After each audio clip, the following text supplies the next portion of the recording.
안녕하세요. 오늘도 사연살롱을 찾아주셔서 감사합니다. 30대 초반으로 이제 결혼한 지 1년이 넘어가는 새댁이에요. 한창 행복하고 깨가 쏟아져야 하는데 그렇지 못해 속상한 마음 하소연하려고 이렇게 모니터 앞에 앉았네요. 꿈보다 해몽이라고 어쨌든 벌어진 일이고 앞으로 저와 제 남편에게 더 좋은 일이 생길 거라고 믿고 싶어요.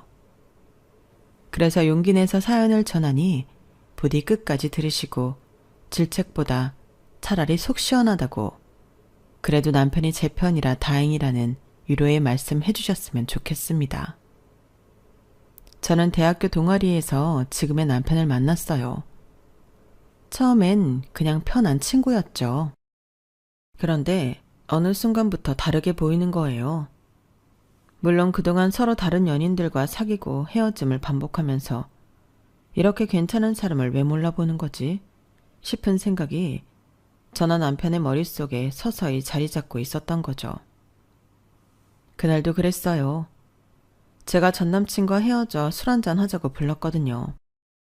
너만 하네. 솔직히 없는데 왜 남자들은 그런 거 모르지? 다만 하네? 내가 어떤데? 그거 칭찬 맞지? 뭐야, 자존감 높던 애가 연애에서 까였다고 의기소침해 있는 거야? 당연히 칭찬이지. 까인 거 아니거든. 내가 차버린 거지. 바람난 자식 뭐가 좋다고 만나냐? 아유, 잘했어요, 잘했어. 근데 나는 어떠냐? 어? 솔직히 나 정도면 괜찮은 거 아니야? 나는 너 마음에 든다. 내가 연애 안 해본 것도 아니고 너만큼 똑부러지고 예쁘고 나랑 말 잘 통하는 여자도 없더라. 멀리서 찾지 말고 나랑 사귀자. 순간 멍하니 한참을 바라봤던 것 같아요. 편하고 말 잘 통하고 남편이 말하는 것처럼 정말 괜찮은 남자였는데 왜 한 번도 이상으로 생각지 못했는지 싶었던 거죠. 그렇게 연애를 시작한 지 어느덧 1년이 다 되어갈 무렵 저희는 결혼 이야기가 자연스레 오가게 되었어요. 친구 사이로 만날 때보다 오히려 연인 사이가 더 좋았고 대학 동아리에서 만났으니 오랜 시간 봐왔기에 굳이 연애를 더 할 필요가 없다고 생각했거든요. 결혼을 결정하고 나니 주위에서는 당황하는 반응도 있었어요. 갑자기라는 반응이 있었지만 저희는 서로에게 서로가 아니면 결혼을 못할 것 같은 확신이 생겼거든요. 그렇게 우리는 빠른 템포로 양가 부모님께 인사드리고 결혼 준비를 시작했어요. 모두가 부러워할 만한 다정한 커플이라 생각하고 결혼 진행도 매끄럽게 흘러간다고 생각했죠. 시어머니 문제만 없었다면 말이에요. 결혼 준비가 본격적으로 시작되면서 걸림돌이 된 건 시어머니의 말 한마디였거든요. 보통 남자가 집을 마련하고 여자가 혼수를 챙긴다는 생각을 하잖아요. 물론 그 생각이 맞다 아니다는 아니지만 적어도 대부분 그렇게 생각한다는 말을 하고 싶은 거죠. 우리 혁찬이가 혼수를 책임질 테니 미영이 넌 집을 해오면 어떻겠니? 듣자마자 귀를 의심했어요.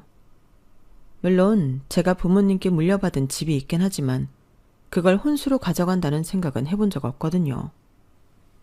둘이 살기엔 커서 나중에 아기가 생기기 전까진 세를 놓고 저축할 생각이었으니까요. 처음엔 이게 무슨 의미인지 몰라서 남편을 쳐다봤어요. 남편 역시 갑작스러운 시어머니 말씀에 난감해 보이는 건 마찬가지였죠. 혁찬이한테 들었어. 부모님한테 집 받았다며. 이미 있는데 그걸 뭘 세놓고 그래? 아까운 돈 들여 굳이 다른 혼수 할 게 뭐 있어. 그냥 있는 거 가져오고 그 집은 혁찬이가 채우면 되는 거지. 안 그래? 저희 부모님과 상의해 볼게요. 상의하고 말고 할 게 뭐 있어. 미영이 네 명이 아니니. 내가 구식이 아니니까 하는 말이야. 요즘 꼭 남자가 집, 여자가 혼수 이렇게 고집할 필요가 없다는 거지. 형편에 맞게 집 있는 사람이 집 해오면 되는 거 아니니? 네, 물론 저도 그런 편견은 없어요. 하지만 제가 물려받은 집이 있다고 그걸 혼수로 쓰는 건 생각도 못했네요. 아니 뭐 대단한 것도 아니잖아. 너도 편하고 우리 쪽도 편하고 서로 편의를 생각하자는 거지. 있는 사람이 더한다더니 꼭 그 짝이네. 좋은 집 놔두고 혼수 생각을 못했다니. 엄마, 갑자기 왜 그래? 나 전세 얻을 돈 충분해. 엄마한테 도와달라고 안 할 테니 괜히 미영이 곤란하게 만들지 마. 뒤에는 내가 뭘 곤란하게 만들었다고 해. 없는 집 없는 형편에 구해오라고 하는 것도 아니고 집 있으니 혼수로 집 해오라는 게 뭐 잘못이야? 미영아, 안 그러니? 부모님과 상의해 볼게요. 집이 제 명이긴 해도 결혼할 때 혼수로 내놓는 건 부모님께 여쭤봐야 할 문제인 것 같아요. 그래 뭐 네 생각이 정 그렇다면 내가 반대는 안 하겠다만 사돈네도 요즘 생각을 가진 분이시라면 반대 안 하실 거다. 있는 집 놔두고 전세살이가 웬 말이야? 부모님께 말씀드렸더니 제 마음대로 하라고 하시더군요. 부모님이 저에게 물려준 재산이니 그걸 팔든 거기서 살든 세놓든 모두 제 마음대로 하라고 하셨어요. 엄마는 혼수를 별도로 준비하는 것보다 어차피 있는 집에 들어가는 것도 나쁜 게 아니라는 말씀을 하시기도 했고요. 고민하는 찰나 남편이 그러더라고요.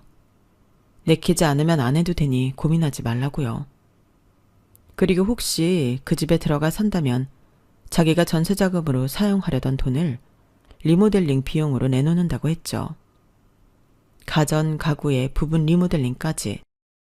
솔직히 시어머니의 제안이 말이 안 된다고 초반에 생각했는데 아이 낳고 계속 살 것까지 생각하면 리모델링에서 들어가는 것도 나쁘지 않다는 생각이 들더군요. 매번 이사 나갈 때 드는 복비나 이삿집 센터 비용도 만만치 않으니까요. 그러다 보니 결혼 직전까지 비교적 순탄하게 진행되었죠.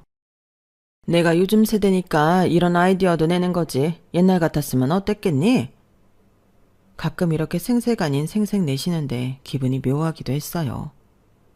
집을 해가는 건 저인데 시어머님이 대신 생색 내는 것 같았으니까요.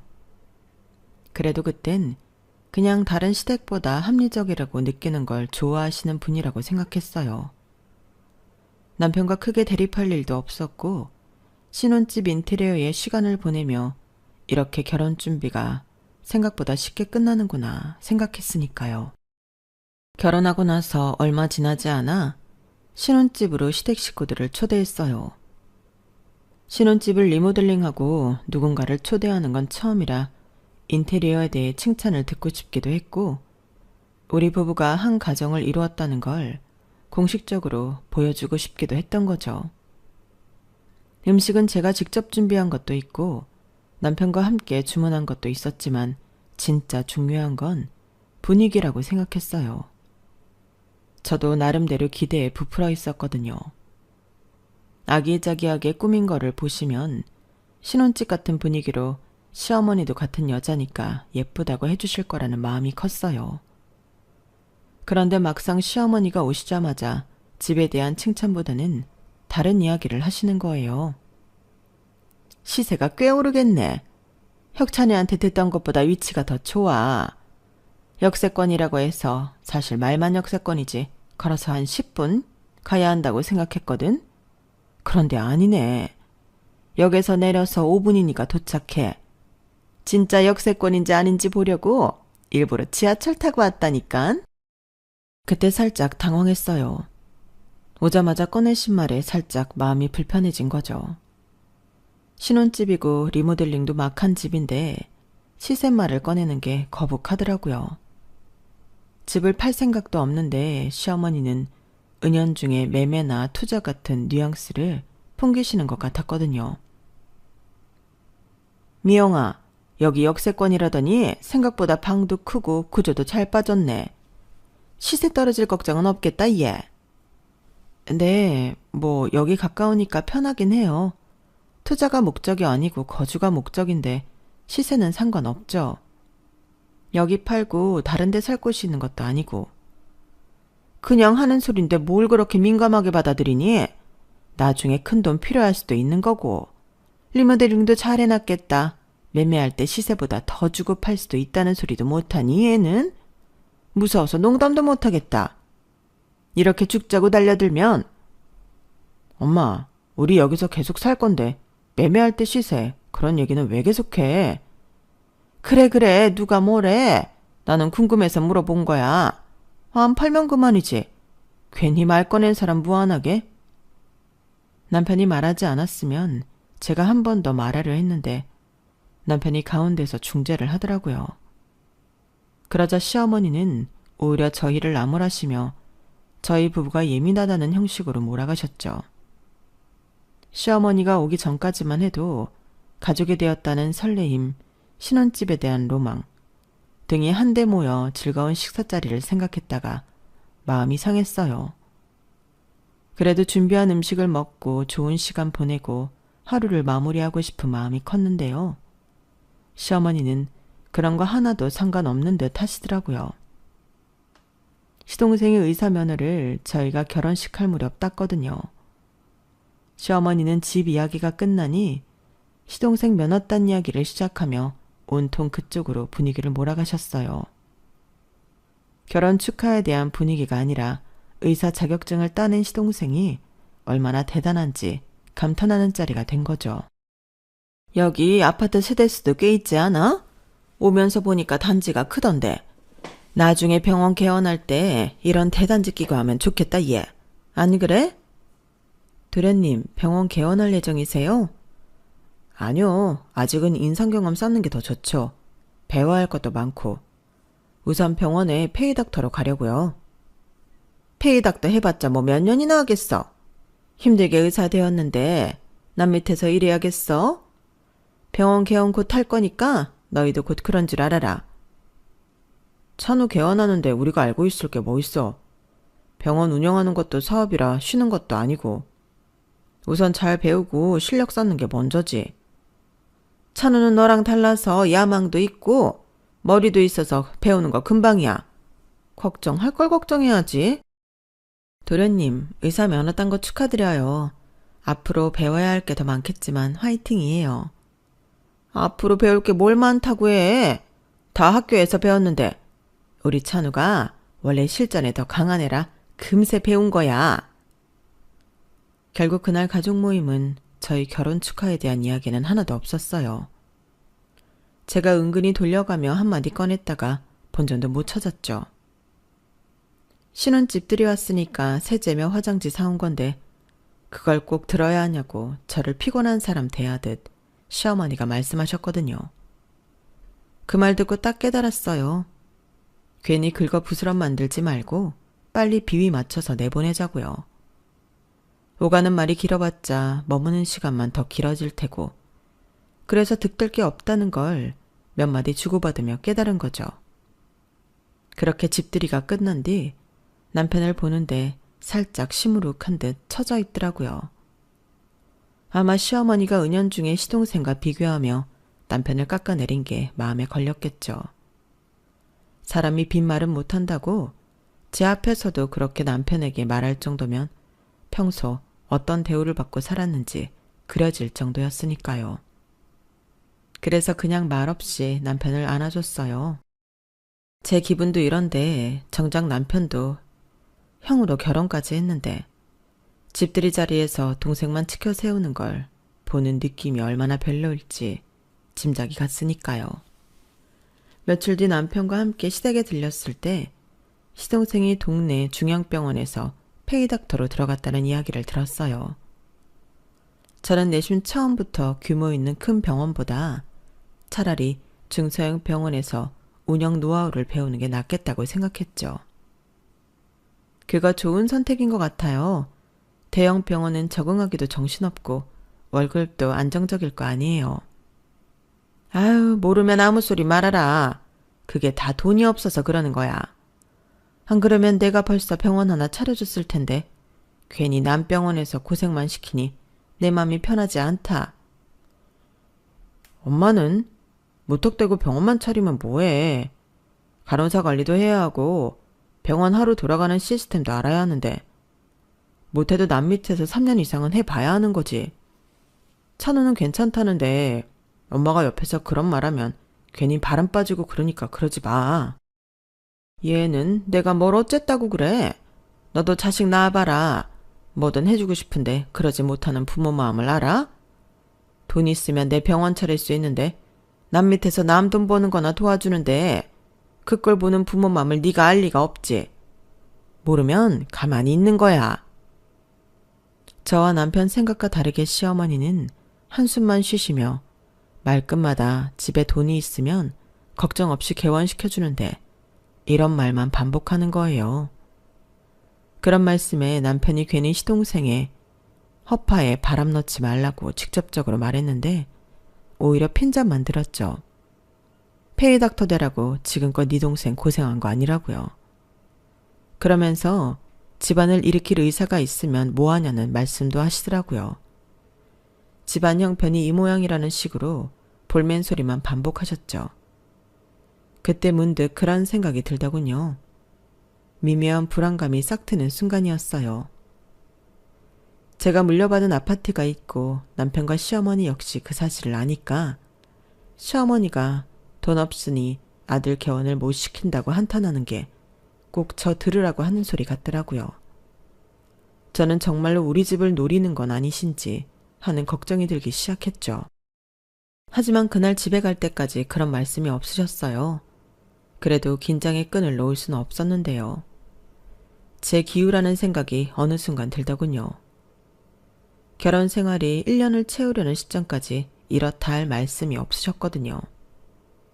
물론 아직 시동생이 페이닥터로 다니고 있으니 그럴 수 있지만 진짜 시동생 개원 때문에 저희 집이 필요하면 그동안 집요하게 물밑작전을 하며 저를 괴롭힐 거라고 생각했던 거예요. 그런데 그런 일 없이 어느덧 1년의 시간이 지나버렸던 거죠. 저는 남편과 다가오는 1주년 기념으로 뭘 할지 상의하고 있었는데요. 뜻밖에도 시어머니에게 전화가 오는 거예요. 바쁘니? 다른 게 아니라 이번 주 토요일 벌써 니네 결혼한 지 1년이다구나. 내가 고급 식당 잡았으니 거기서 다 같이 식사하자. 식구 된 지 1년이나 되었는데 생각해보니 챙겨준 적도 없고 기념일 축하라도 해줘야 할 것 같아서 예약했으니 경북군 한정식집에서 11시에 보자. 그날 시간 괜찮지? 이런 연락은 처음이었어요. 평소엔 기념일을 챙기지도 않으셨고 어머님 말씀대로 저에 대한 관심조차 크게 없던 분이셨거든요. 그래서 오히려 긍정적으로 보였죠. 지난 1년 동안 별다른 큰 갈등 없이 지냈으니 어머니가 이제는 저를 인정해주나 싶었던 거예요.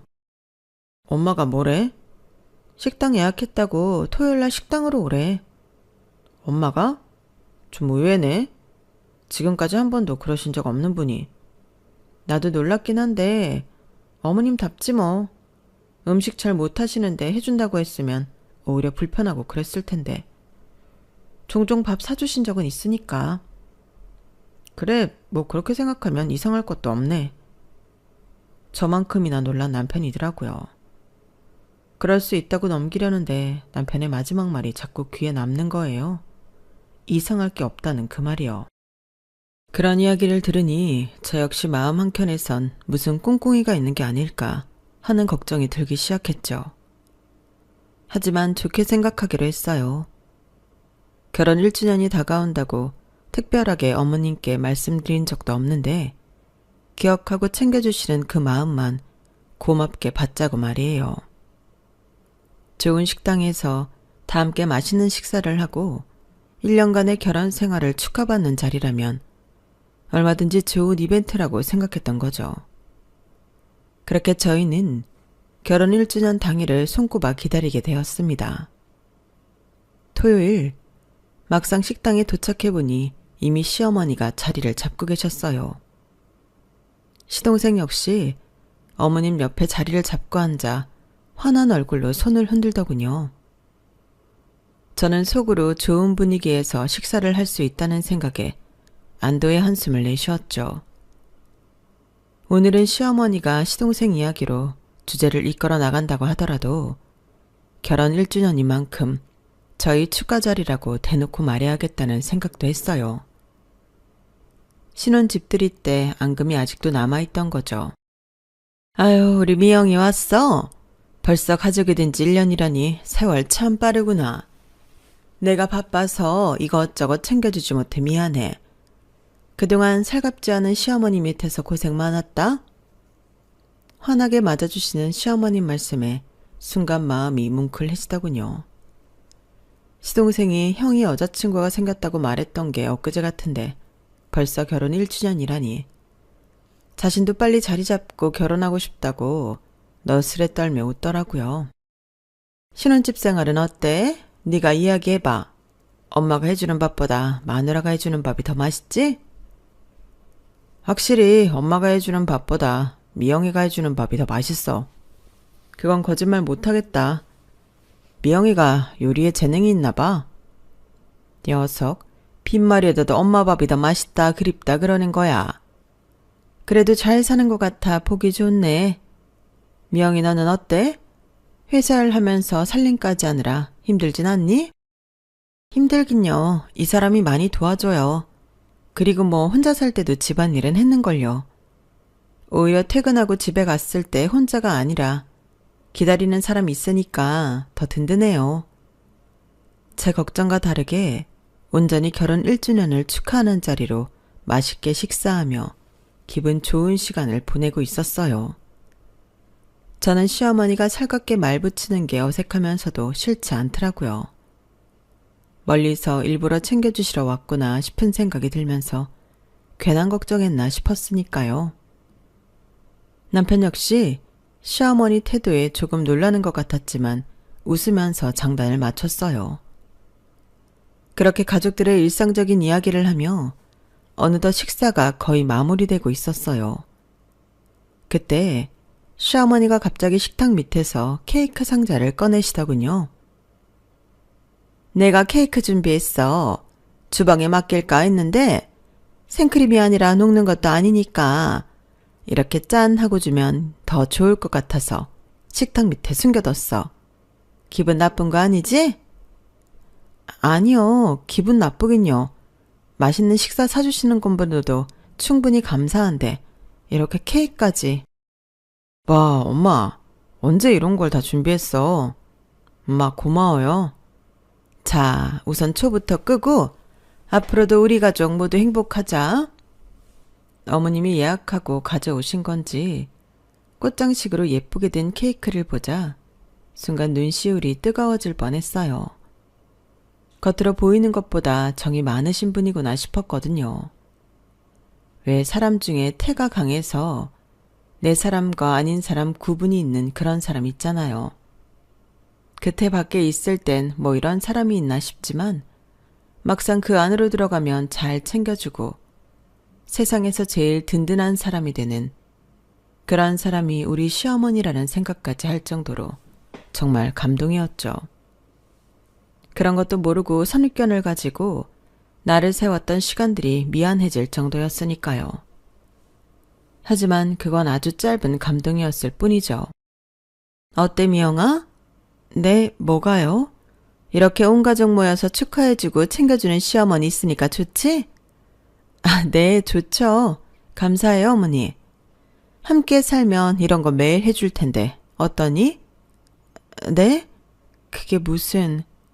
그러지 말고 우리 집에 들어와 함께 사는 거 어떠냐고.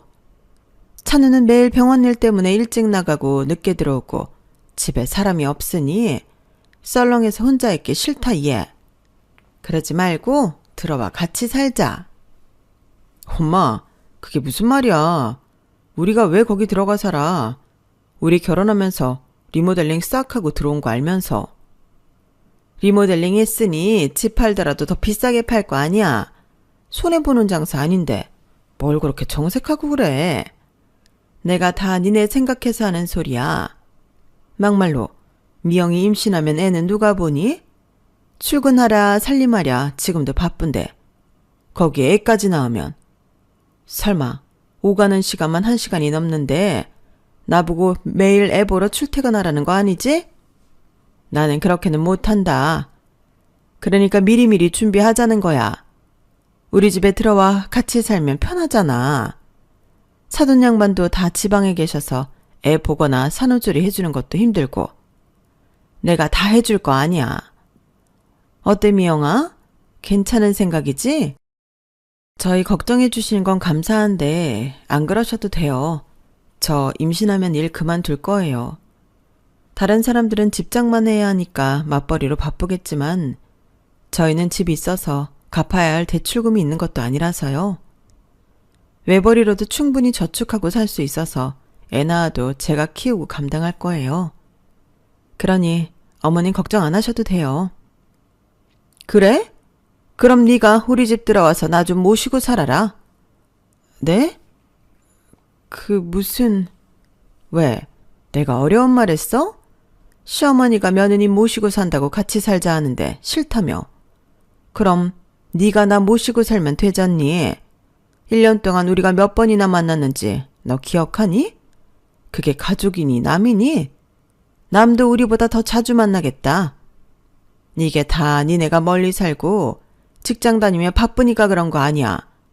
그런데 애 낳으면 그만둘 거라며. 그러면 지금 그만둬.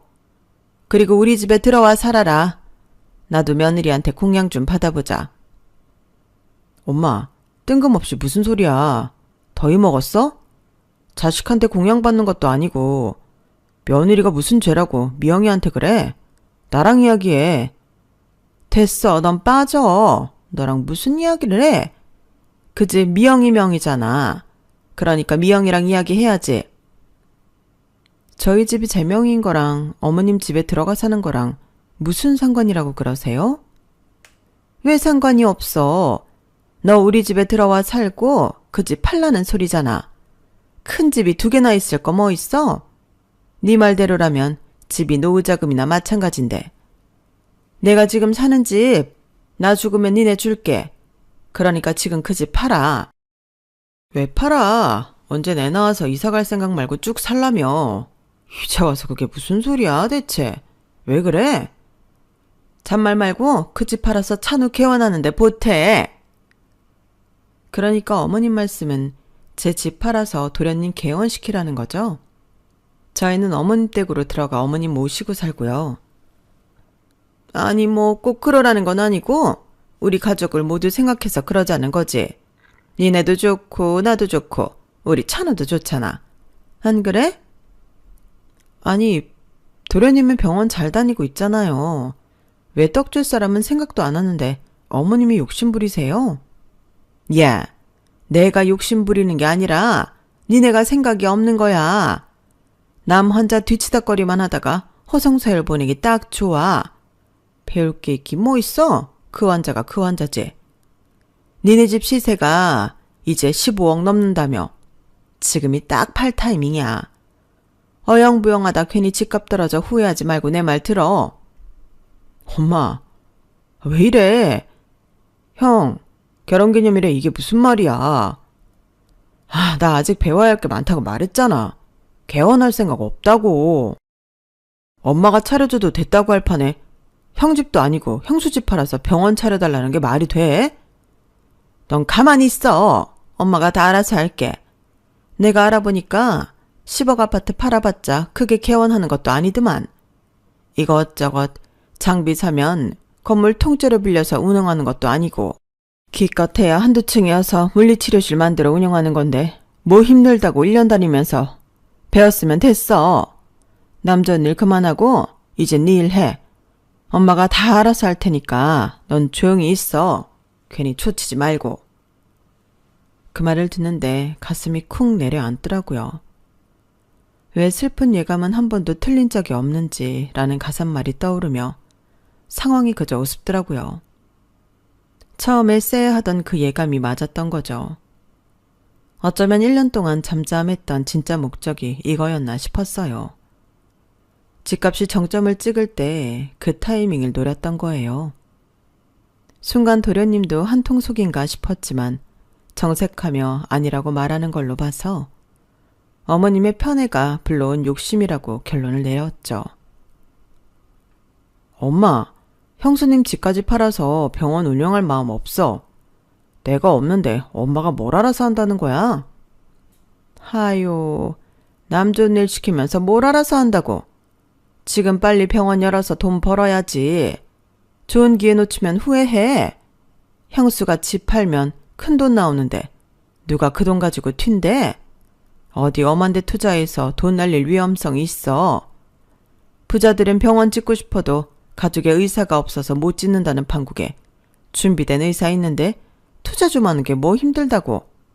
가족 좋다는 게 뭔데? 엄마, 정말 선 넘으시는 거예요.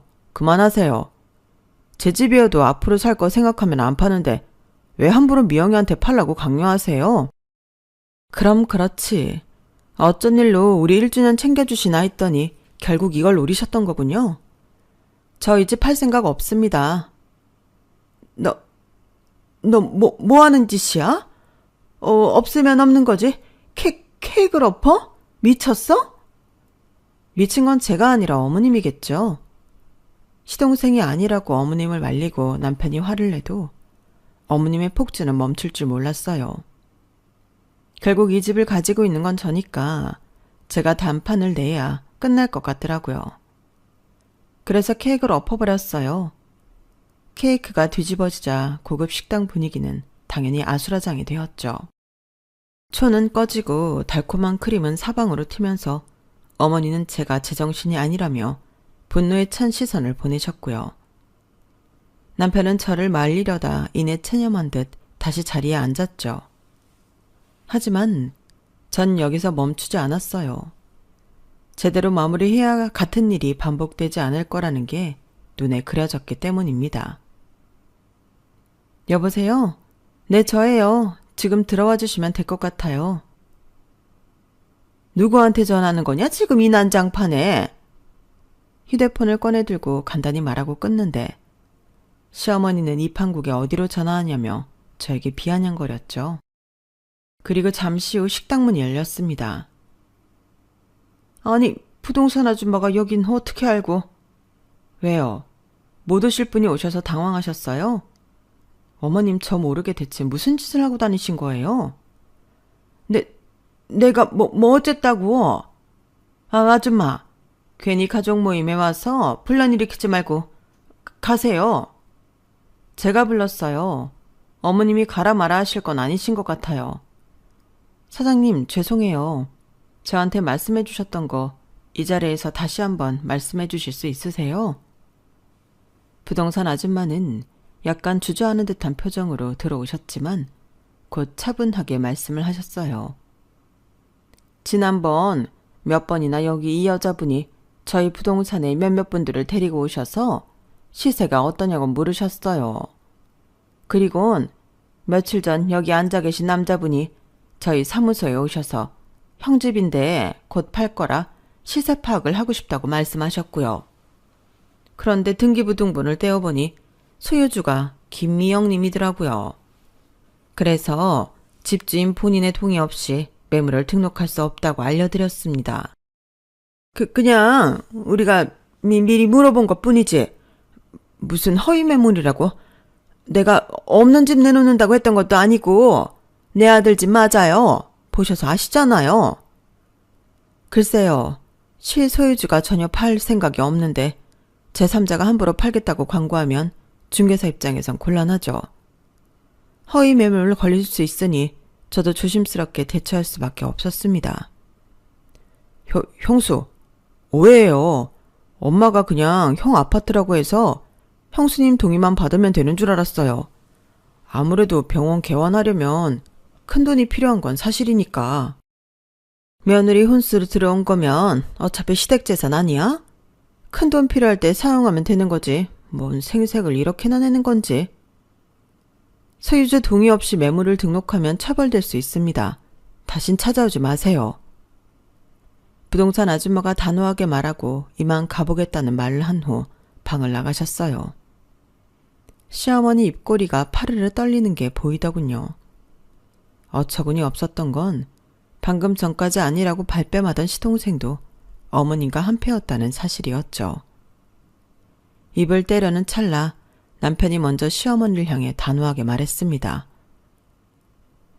아, 이게 다 무슨 난리니? 가족끼리 사이좋게 하면 될걸. 어쨌든 네가 집을 팔아주면 너랑 혁찬이는 우리 집에 들어와서 공짜로 살 수 있다는 게 내 계획이었어. 뭐가 문제란 말이니? 엄마, 지금까지 듣고도 뭐가 문제인지 모르시겠어요? 집은 미영이 개인 재산이고 우리는 팔 생각이 없어요. 왜 남의 집을 멋대로 처분하려고 합니까? 남의 집? 그게 남의 집이야? 네 아내가 혼수로 가져왔으면 시댁재산 아니냐고.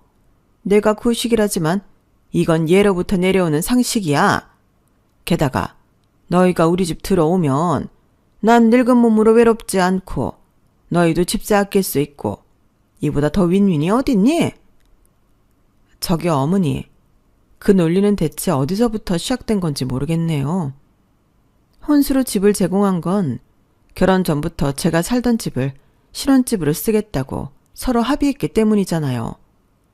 시댁 재산이라는 뜻은 아니에요. 참. 그게 다 너 편하려고 해준 건데 이젠 다 부정하겠단 거지? 좋다. 그러면 너희만 편하면 되겠니? 둘째는 어떡하라고? 우리 찬호. 병원 개원 시기를 놓치면 안 된다고 내가 몇 번을 말했니? 형수님, 형, 그게요. 저도 사실 병원 운영은 아직 자신 없고요. 엄마가 너무 빨리 시작하라고 하셔서 그냥 시세가 얼마나 되는지 물어본 거예요. 정말로 당장 팔 생각은 아니었는데. 너 거짓말 좀 작작해라. 아니라고 발뺌하더니 결국 엄마랑 한패였잖아. 부동산에 가서 시세 물어보고 다닌 건 엄마가 시켰다 치자.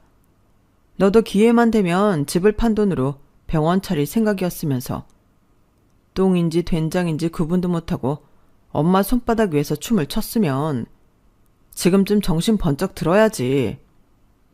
형, 오해라니까. 진짜로 개원 확정이 아니라 그냥 가능성 열어두고 한 거고. 찬호씨, 사람 속이 훤히 들여다 보여요. 엄마가 있으면 쉽게 쓸 수 있겠지 하고 넘겨 짚은 거죠. 그래서 허락도 없이 매물로 알아보러 간 거고. 만약 내가 모르는 새에 등록됐다면 어쩔 수 없었다며 우릴 기정사실화 했을 거잖아요. 솔직해지세요. 가족끼리 이렇게 치가 떨려서야 되겠니? 너희 집 활용만 잘하면 둘째 성공시키고 너희도 엄마 집에서 공짜로 살고 서로 윈윈이라니까. 그건 어머니 기준의 윈윈이죠. 저희에겐 그저 시동생 뒷바라지밖에 안 되고요. 저랑 찬혁 씨가 왜 도련님 개원 자금을 대줘야 하죠? 저희를 위한 게 아니라 결국 도련님 위하는 거잖아요. 야, 가족이면 서로 도와줄 수도 있지. 뭐 그리 삐딱해. 형제가 등 돌리면 네가 책임질 거야? 겨우 돈 때문에 가족이 갈라져야 하니? 이래서 여자가 잘 들어와야 한다니까. 엄마, 진짜 실망이에요. 지금까지 속으론 우리 엄마도 언젠가는 달라지겠지라고 믿어왔는데 동생 위주로만 사는 건 알았지만 아내 재산을 이렇게 제멋대로 하려 들 줄은 몰랐어요. 아, 그리고 저희는 지금부터 더 이상 엄마와 엮이고 싶지 않습니다. 찬혁아, 너까지 왜 이러니? 가족이면 조금만 희생할 수도 있잖아. 어? 이게 그렇게까지 할 일이야? 네가 남편이라면 좀 잡아보든가. 미영아, 네가 말 좀 해봐. 내가 늙은 부모로서 대접받고 싶다는데 그게 그렇게 힘든 부탁이야? 네, 힘들고 말고요. 이렇게까지 억지를 부리시면 전 돈이 더 중요해요. 가족이라 부르긴 해도 저한텐 도련님은 말 그대로 남이고요. 가족끼리 도우라는 말은 쌍방 합의가 있을 때나 가능한 거예요. 이번 일로 저희 부부 인연 끊는다 해도 전혀 아쉽지 않네요. 아, 세상에 요새 며느리들은 이렇게 뻔뻔한 거야? 형제 사이 이간질하는 죄가 얼마나 큰 줄 알아? 그냥 그만합시다, 엄마. 지금 저기 식당 직원들 눈치도 보이고 부동산 사장님까지 와서 다 본 상황에서 더 이상 떠들어봐야 무슨 소용이에요. 엄마가 진심으로 미안해하실 게 아니라면 저희는 말할 필요도 없고. 미안은 무슨 미안? 내가 왜 미안해야 해? 네 아내가 집을 갖고 오기로 했으니 시댁 재산이나 마찬가지라고. 그 말도 수십 번 들었고 이젠 귀가 따갑습니다. 제가 가진 집을 어머니 마음대로 누굴 위해 판다 안 판다 정하는 거 도저히 용납 못해요. 끝이에요, 엄마. 더 할 말도 없고 이제 아내하고 저하고 이만 가볼게요. 엄마가 마음 바꾼다고 해도 우린 이미 선을 넘어섰다고 느낍니다. 야, 혁찬아, 내 말 아직 안 끝났. 엄마, 말 끝나거나 말거나 우린 그만.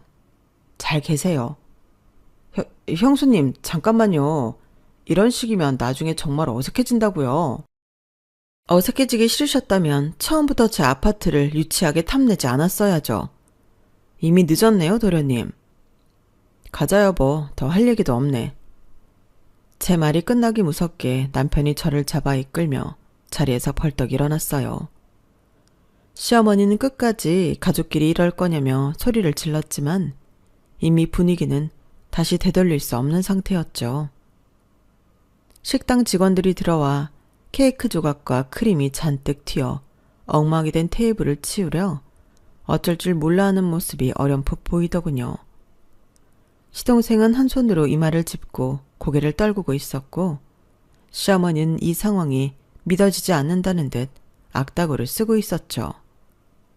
며느리가 어찌 이러냐고 뒤에서 큰 소리로 떠들어댔지만 뒤도 돌아보지 않고 나왔어요. 남편은 제 손을 꼭 잡은 채 조심스레 미안하다고 말하는데 그 마음이 얼마나 아플지 감히 상상도 못하겠더라고요. 그래서 아무 말도 없이 차에 타고 집으로 조용히 돌아왔네요. 그런데 궁금한 게 있어. 부동산 아줌마는 어떻게 알았어? 아, 그거? 사실 그 부동산 아줌마가 우리 엄마 친구분이셔. 뭐? 진짜? 그런데 왜 한 번도 말 안 했어? 말할 게 있나? 집을 내놓는 것도 아니니 굳이 인사시켜야 한다고 생각 못했던 것 같아. 인연 참 신기하네. 우리 아파트 앞에서 부동산을 하시다니. 정확히 말하면 그 반대야. 엄마 친구분 덕분에 이 아파트를 시세보다 싸게 살 수 있었거든. 우리 본가가 지방이잖아. 그래서 서울에 살만한 곳이 어딘지 부모님이 부동산 아줌마한테 종종 물으셨나 봐. 때마침 경매로 나온 물건이 있어서 시도했는데 운 좋게 시세보다 저렴하게 살 수 있었던 거야. 그게 바로 이 집이고 그 덕분에 시어머니가 부동산에 저희 집을 내놓으려 한다는 걸 알게 되었거든요. 결혼 1주년이 되기 며칠 전 부동산 아줌마한테 전화가 왔었어요. 같은 동네 살아도 저도 일하고 있으니 자주 찾아뵙지 못해 반가운 마음에 전화를 받았는데요. 이런 말 어떻게 시작해야 할지 어렵다고 하시면서 그래도 알고 있는 게 좋을 것 같다며 알려주셨죠. 워낙 아파트값이 오르던 때라 하루에도 수십 명이 오가면서 집값을 문의하고 있었대요. 그래서 시어머니가 문의하러 왔을 때 누군가를 동반하고 왔을 때만 하더라도 많은 사람들 중 하나라고 여겼던 거죠. 그런데 며칠 전 시동생이 와서 저희 집 주소를 알려주는데 그 집이 저희 집이라는 걸 알고 계셨으니 이상하다고 생각하셨던 거고요. 그래서 혹시 모르니 식당 근처에서 대기해달라고 부탁드렸죠. 시어머니랑 시동생이 부동산을 오가며 매매 생각을 했다면 제 결혼 기념일에 이야기가 나올 거라고 생각했으니까요. 하지만 막상 식당에 들어갔을 때 식사를 마치기 전까지만 하더라도 아무 말 없는 시어머님을 보고 제 생각이 잘못되었다고 생각했는데 아니었던 거죠. 미안해. 사실 엄마가 동생 편애한 게 오래됐지만 이렇게까지 할 줄은 몰랐어. 혼수 대신 집을 가져오라고 성화하실 때 정말 우리를 위해서라고 생각했는데 내가 생각이 짧았어. 사건의 전말이 밝혀지고 이내 저에게 사과하는 남편을 보니 마음이 짠했어요. 사실 남편도 시어머니의 강한 성격 탓에 평생 길을 못 피운 사람이라는 걸 이젠 알았으니까요. 시동생을 치켜 세우며 큰아들은 너무 무던하다, 야망이 없다라는 말 달고 사셨으니 남편 입장에서는 그 상처가 누적이 되었겠죠. 당신 잘못 아니야. 오히려 내가 고마워. 끝까지 내 편 들어줬잖아. 우리 둘이 어떻게든 잘 살아보자. 엄마는 앞으로도 평생 동생 편만 될 테니 이젠 엄마 안 보고 살아도 될 것 같아. 그래도 다행이야. 네가 있어서.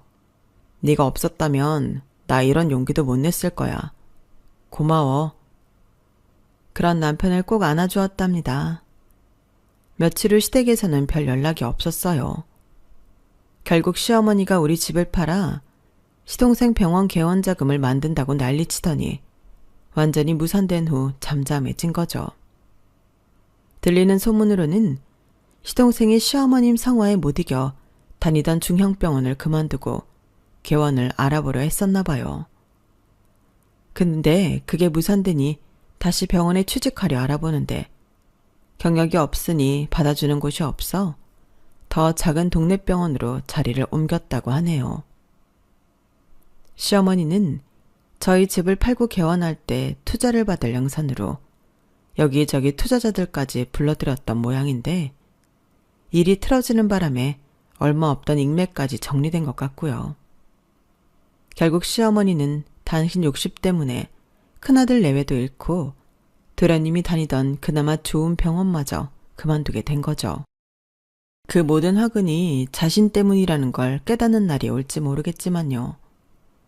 그 후로도 시어머니는 여전히 자신한 행동에 대해 반성하는 기색이 전혀 없으셨어요. 오히려 큰아들 내외인 저희가 너무 냉정했다며 친척들에게 하소연하고 다니시더라고요. 아들이 동생 병원 개업하는 게 도와주지는 못할 망정? 이런 식으로요. 시동생이 인생이 꼬이게 된 것도 저희 탓이라고 하시는 모양이에요. 명절 때 시댁 큰어머님께 들은 얘기로는 시어머님께서 요즘도 그러신데요. 돈 좀 있는 며느리 들여봤자 속 썩이기만 한다. 라고 한숨 쉬신다고요. 제가 시동생 병원 개업을 도와주지 않아서 자식 사업을 망쳤다고 여기시는 것 같았어요. 남편은 이런 얘기를 들을 때마다 피식 웃으며 말해요. 우리 집 지키겠다고 한 게 얼마나 다행이에요. 라고요. 결혼 1주년이라는 날에 이런 대형 사건이 터진 건 씁쓸하지만 어차피 언젠가는 터질 일이었을지도 몰라요. 이번 일을 계기로 저는 내 재산은 내가 지켜야 한다는 걸 더 확실히 깨달았고요. 남편도 엄마가 결국 동생밖에 모르는 사람이었다는 걸 인정하고 완전히 눈을 떴죠. 시동생은 결국 강남에서 멀리 떨어진 경기도의 작은 동네 병원에서 일하게 되었다고 해요. 야근도 많고 힘들다고 하는데 시어머니는 아직도 우리 아들이 원래 큰 병원 다녔는데 라며 한탄만 하신대요. 자신의 욕심이 빚어낸 결과라는 걸 전혀 인정하지 않으시는 거죠. 앞으로는 제 결혼 생활을 남의 욕심이나 계산이 흔들리지 않도록 잘 지켜낼 생각입니다. 가끔 시어머니 소식이 들려와도 더 이상 마음이 흔들리지 않아요. 오히려 이번 일을 통해 남편과 저는 더욱 단단해졌으니까요. 시어머니의 욕심이 우리 부부를 더 강하게 만들어준 셈이에요. 제 사연은 여기까지입니다. 따뜻한 가족들과 마음 나누는 행복한 하루하루를 보내시길 바랍니다. 감사합니다. 여러분, 사연 댓글에 응원과 현명한 조언 부탁드려요. 좋아요와 구독은 저에게 큰 힘이 됩니다. 오늘도 좋은 일 가득하세요.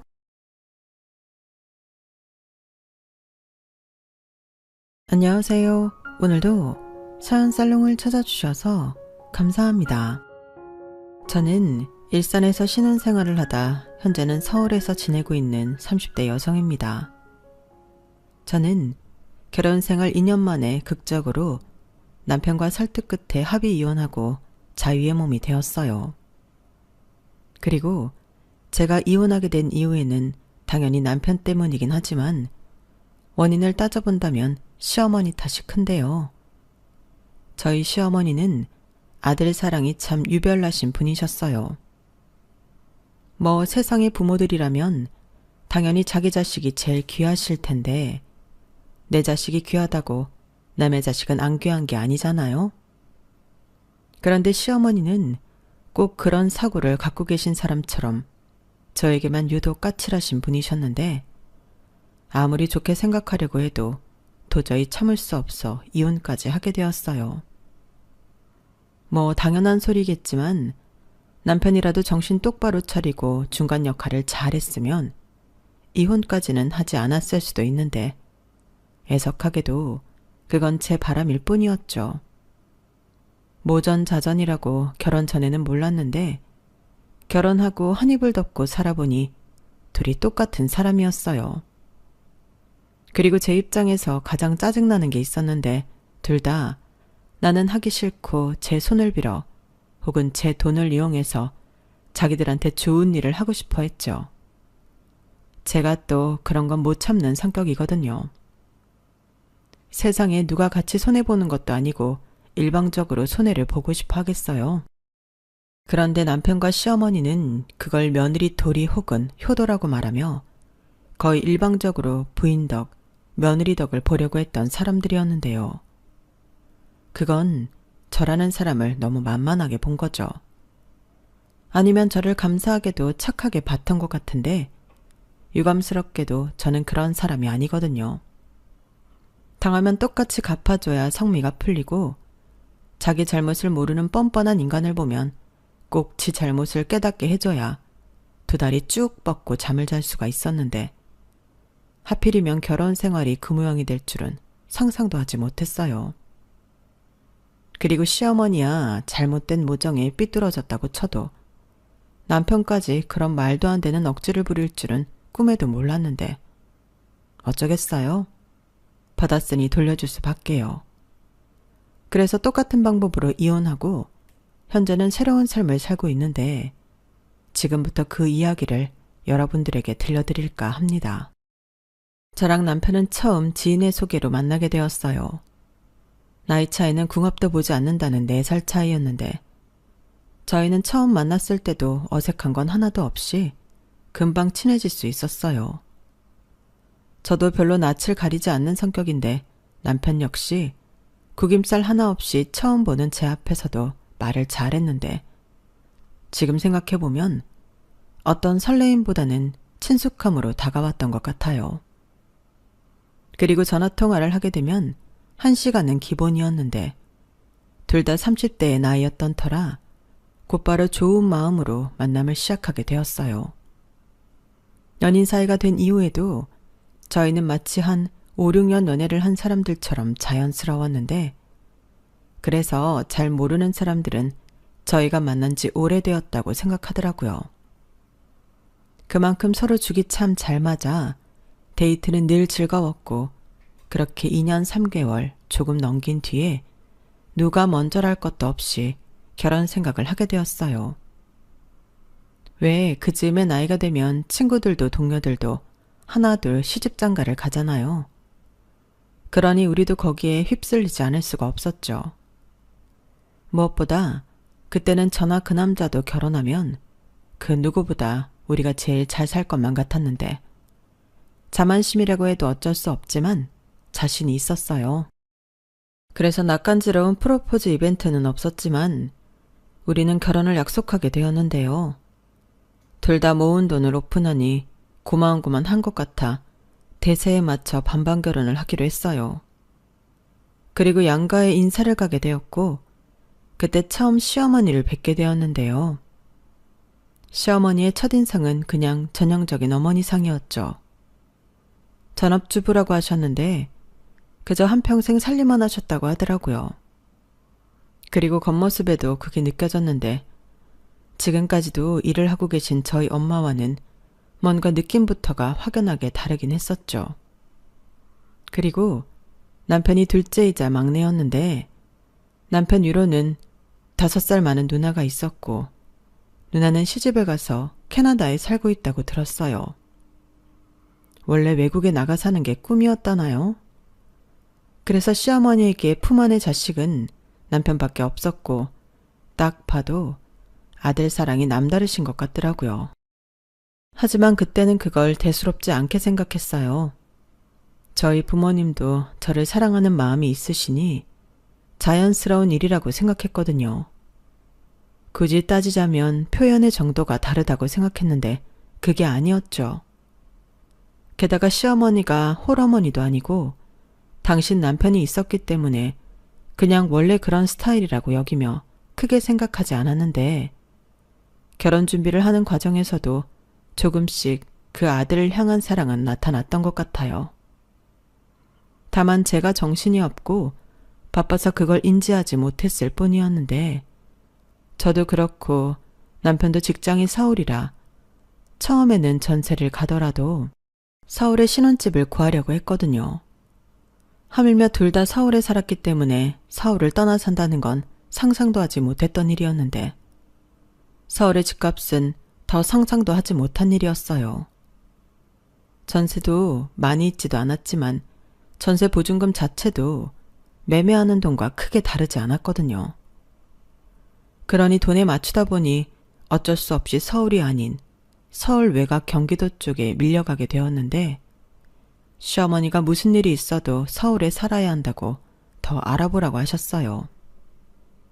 당신 말에 의하면 빚을 내더라도 서울의 집은 절대 그 값이 떨어지지 않으니 무조건 서울에 있는 아파트를 사라고 하셨는데, 물론 맞벌이였기 때문에 영끌을 하면 불가능한 건 아니었지만 삶의 질이라는 건 보장할 수 없었어요.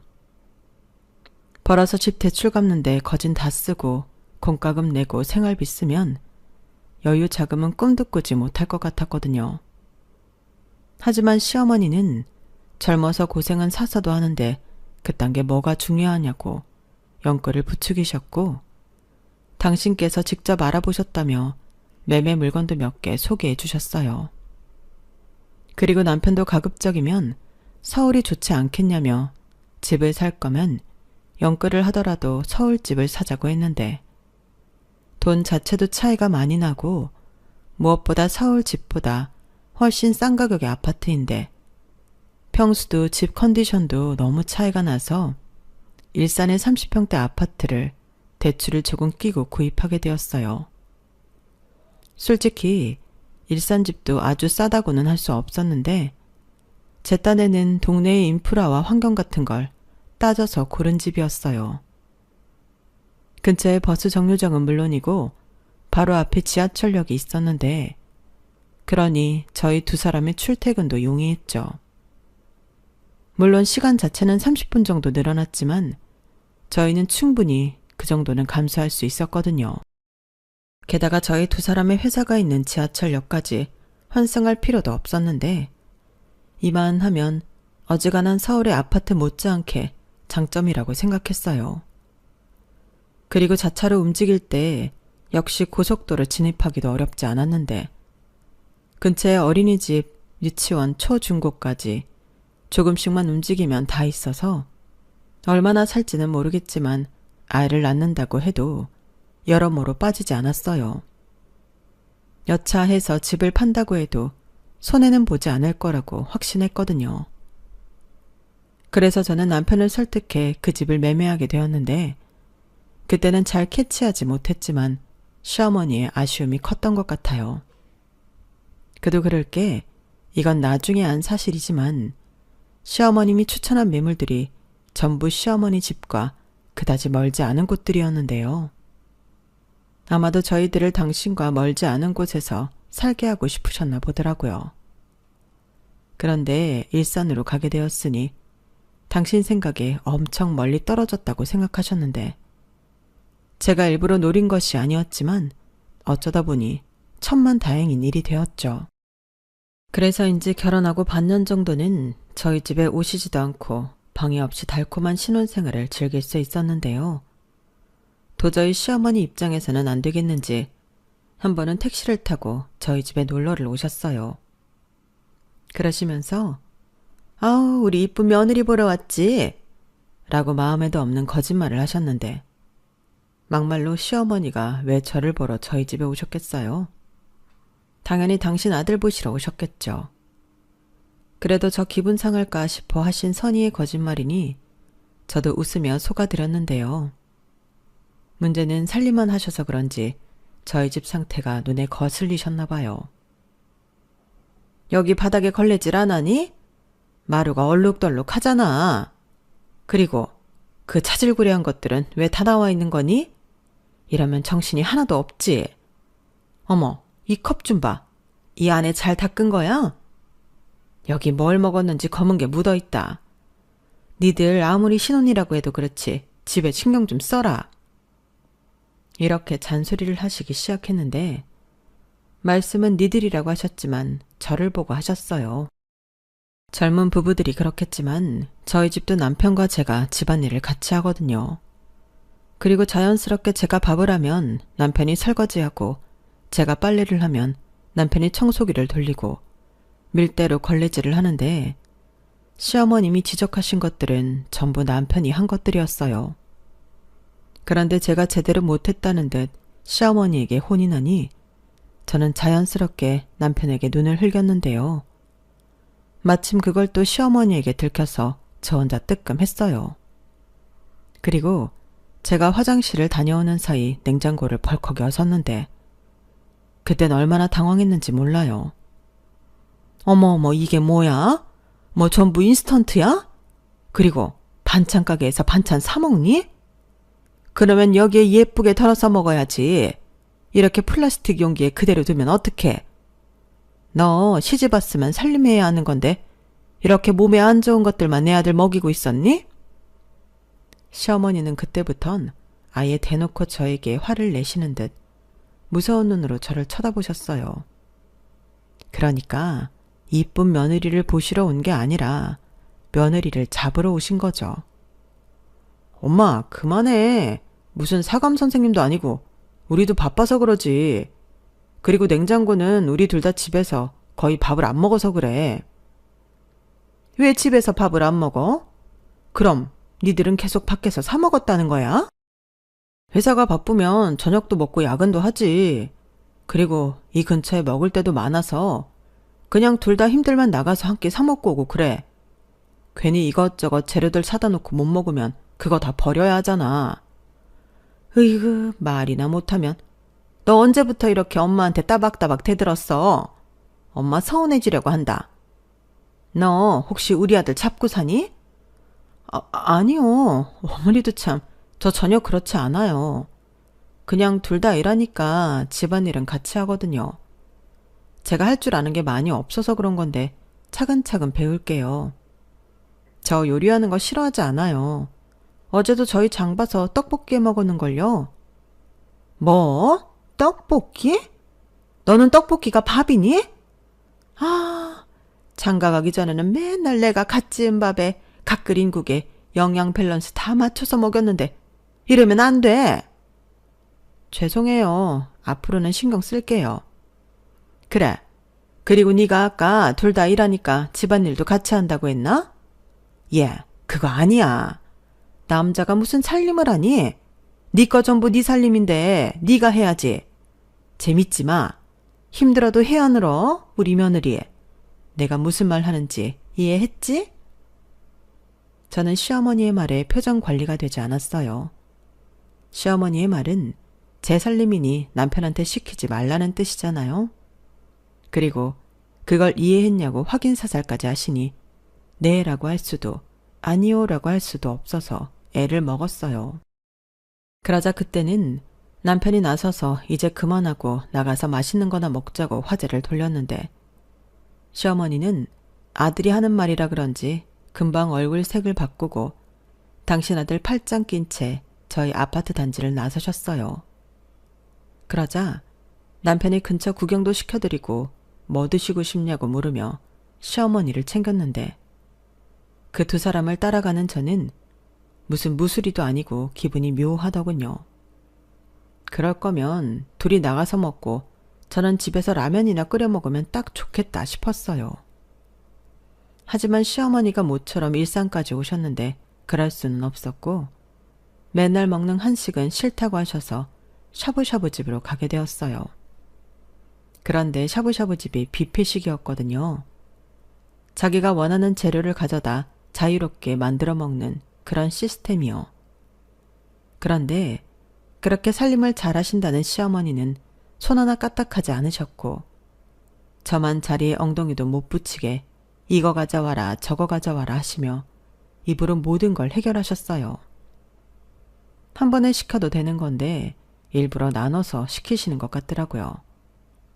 그리고 자기들은 연신 먹기 바빴는데 내가 왜 밖에 나와서 밥을 먹으면서 이렇게 바빠야 하나 짜증이 났어요.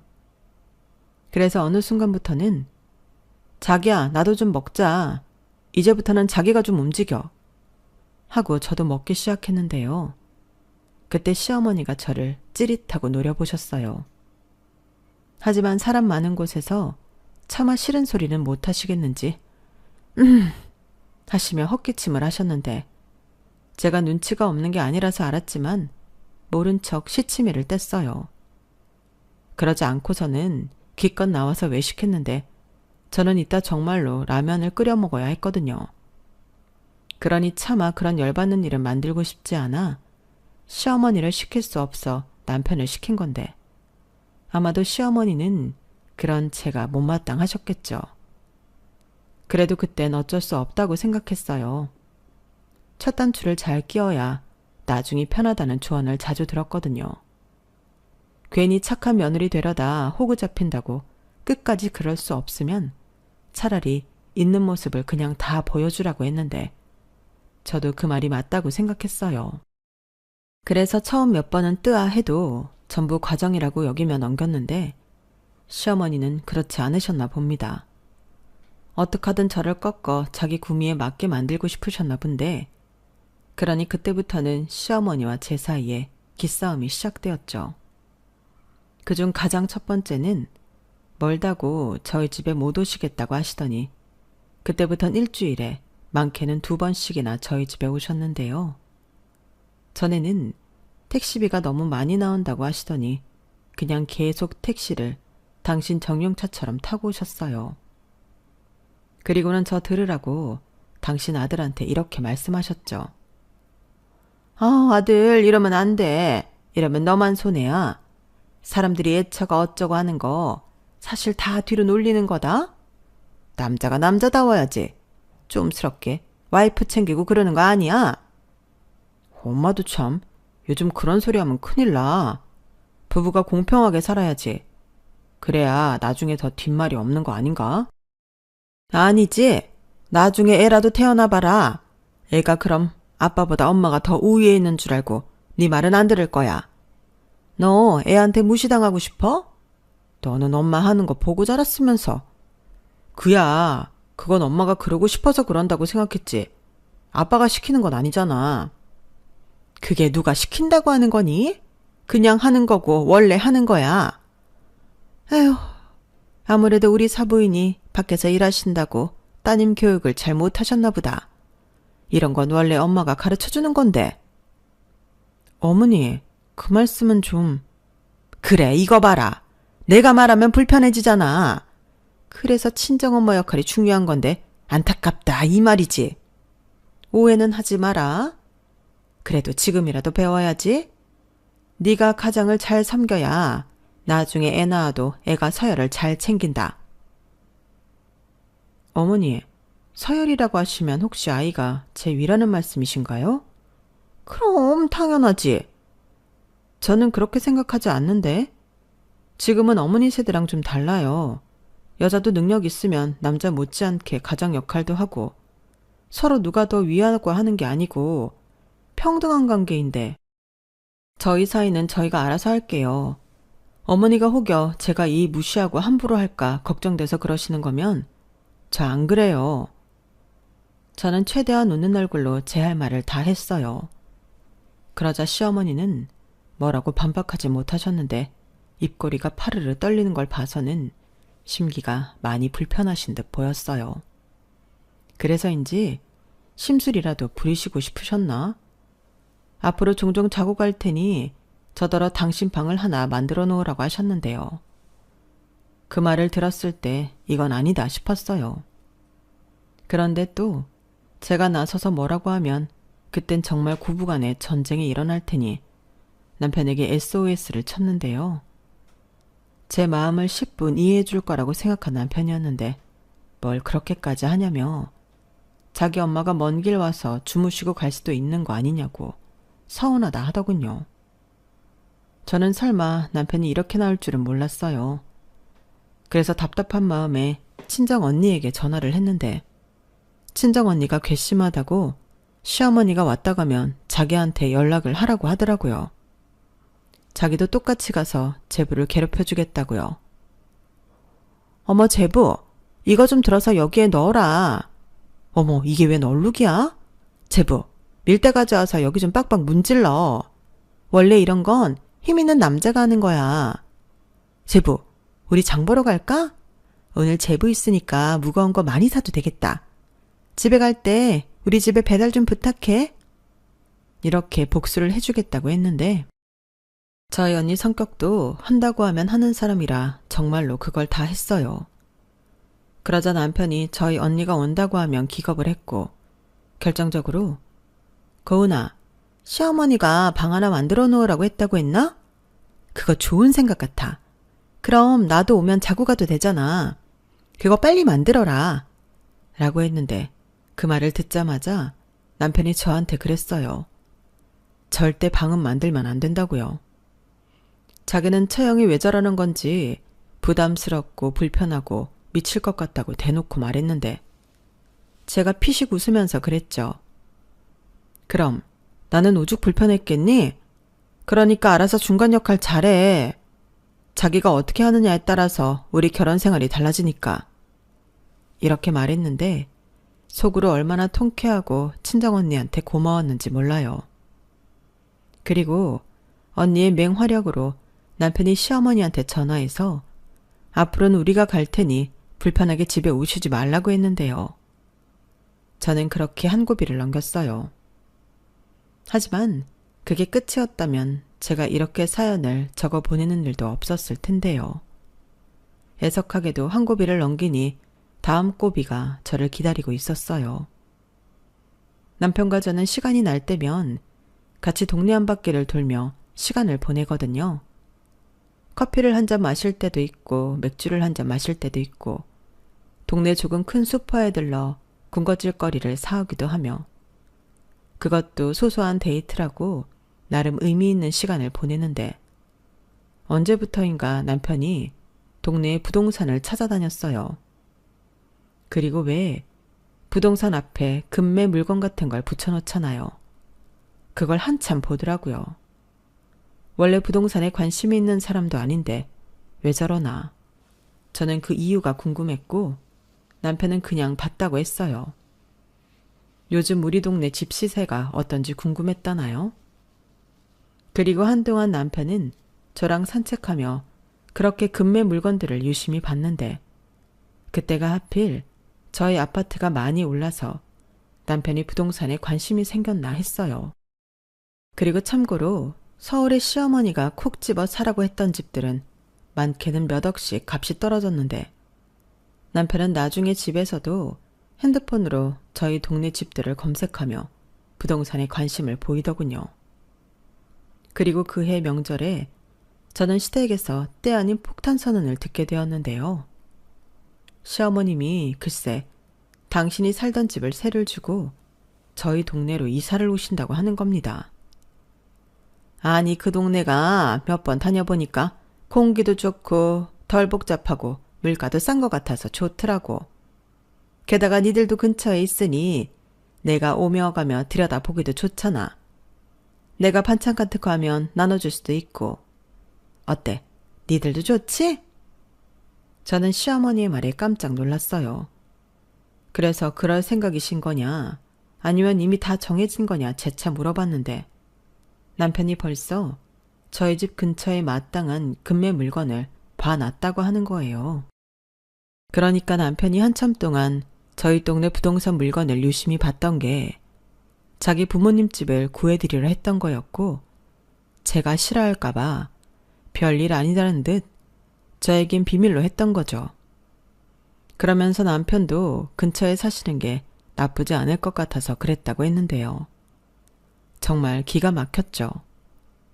그러면서 혹시나 제가 또 지난번처럼 저희 친정 언니에게 일러 바치고 똑같이 할까 이런 말까지 했는데요.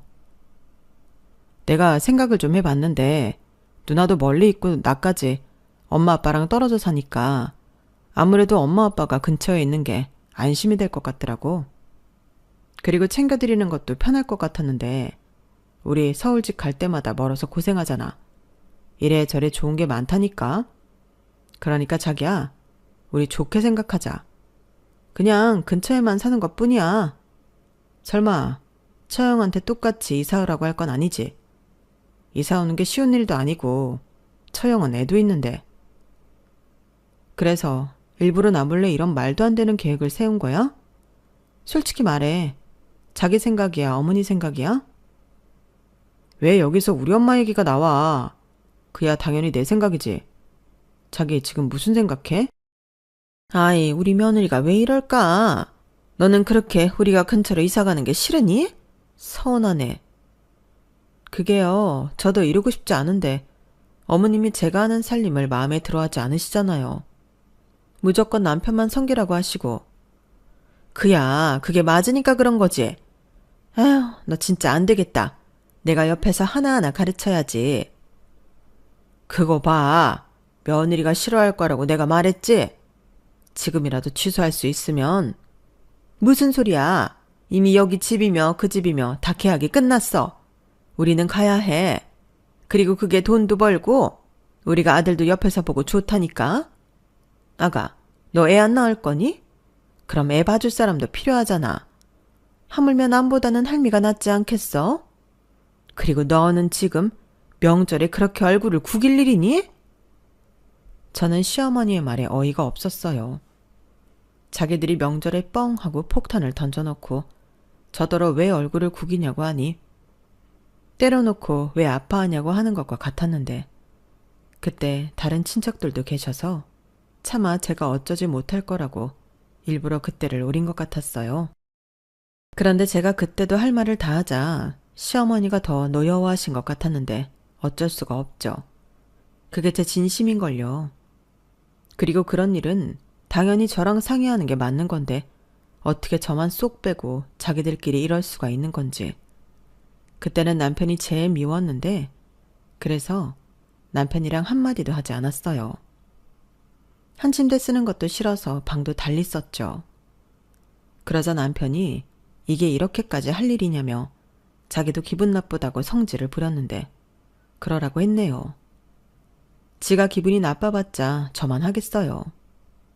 그리고 그때도 너무 성질이 나서 친정언니한테 하소연을 했는데 언니가 저보다 더 분개하며 야밤에 저희 집까지 쳐들어왔어요.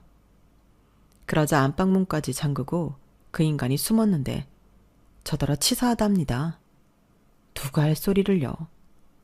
그리고 이렇게 됐다고 해서 예전처럼 시어머니가 저희 집에 와서 이래라 저래라 하시면 그땐 저도 가만히 있지 않겠다고 했는데 남편은 절대 그럴 일이 없다고 했어요. 자기가 장담한다고요. 그러면서 그게 아니면 저에게 자기 전 재산을 주겠다고 했는데 저는 또 확실한 게 좋아서 각서를 쓰라고 했어요.